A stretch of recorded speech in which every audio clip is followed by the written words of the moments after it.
Hello viewers, গুগলির দুনিয়ায় আপনাদের সকলকে জানাই ওয়েলকাম। আজকে আমাদের সাথে আছে পুষ্পিতা। পুষ্পিতাকেও জানাই ওয়েলকাম। পুষ্পিতা, কেমন আছেন? আলহামদুলিল্লাহ। পুষ্পিতা, আমরা কিছু গুগলি কোশ্চেন করে থাকি, আপনি কি গুগলি কোশ্চেনের জন্য রেডি? রেডি। আচ্ছা, আপনার জন্য প্রথম প্রশ্ন। আচ্ছা বলেন তো, এমন একটা জিনিস যেটা সম্পূর্ণই আপনার অথচ সেই জিনিসটা অন্যের হতে পারে, সেই জিনিসটা কি? মন। মন কেন মনে হলো? কারণ মনটা তো সম্পূর্ণই আমার, বাট সেটা অন্য কারো হতে পারে। ওকে, তো এটাকে উত্তর হিসেবে নিব? হ্যাঁ, শিওর? শিওর। অডিয়েন্স, পুষ্পিতা উত্তর দিয়েছে মন। আমার প্রশ্ন ছিল এমন কি জিনিস যেটা সম্পূর্ণ আপনার তবে অন্য আরেকজনের হতে পারে। উত্তরটি সঠিক কিনা আপনারা আমাদেরকে জানিয়ে দেবেন। চলে যাচ্ছি পরবর্তী প্রশ্নে।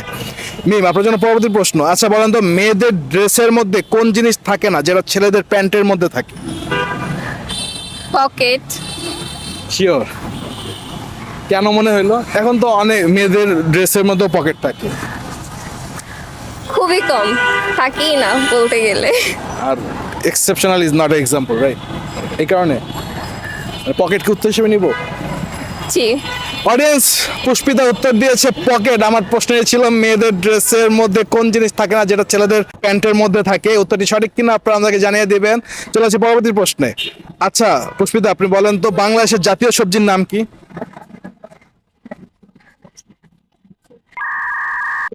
আপনি চাইলে হিন্স দিতে পারি আমি। হ্যাঁ। হিন্স দিব? জি। এমন একটা জিনিস আছে যেটা সবকিছুর সাথেই মানিয়ে নিতে পারে।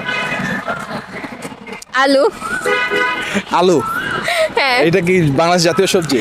হ্যাঁ, কারণ আলু সব সবজির সাথে চলে যায়। ওকে, গণমানুষের সবজি, এই কারণে কি আলু? জি। তো লক করবো? হ্যাঁ। অডিয়েন্স, পুষ্পিতা উত্তর দিয়েছে আলু। আমার প্রশ্ন ছিল বাংলাদেশের জাতীয় সবজির নাম কি। উত্তরটি সঠিক কিনা আপনারা আমাদেরকে জানিয়ে দেবেন। চলে আসি পরবর্তী প্রশ্নে। পুষ্পিতা, আপনার জন্য পরবর্তী প্রশ্ন। আচ্ছা বলেন তো কোন জিনিস বাবা মা ছাড়াই পৃথিবীতে দুইবার জন্ম নেয়? সাধারণত যে কোনো জিনিস জন্ম নেওয়ার জন্য বাবা মার দরকার হয়, তাই না? বাট এমন একটা জিনিস আছে যেটা হচ্ছে বাবা মা থাকে না, তারপরে সে পৃথিবীতে দুইবার জন্ম নিতে পারে বা জন্ম নেয়। হিন্স দেব? হ্যাঁ। এই জিনিসটা মানুষের শরীরের একটা অনেক গুরুত্বপূর্ণ একটা পার্ট।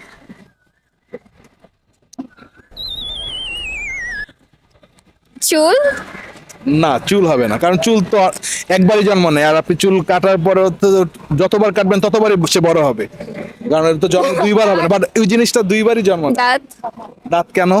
কারণ আমরা যখন নিউ বর্ন বেবি থাকি তখন তো আমাদের দাঁত পড়ে যায়, দিন আবার দাঁত হয়। তো দাঁতকে উত্তর হিসেবে নিব। হ্যাঁ।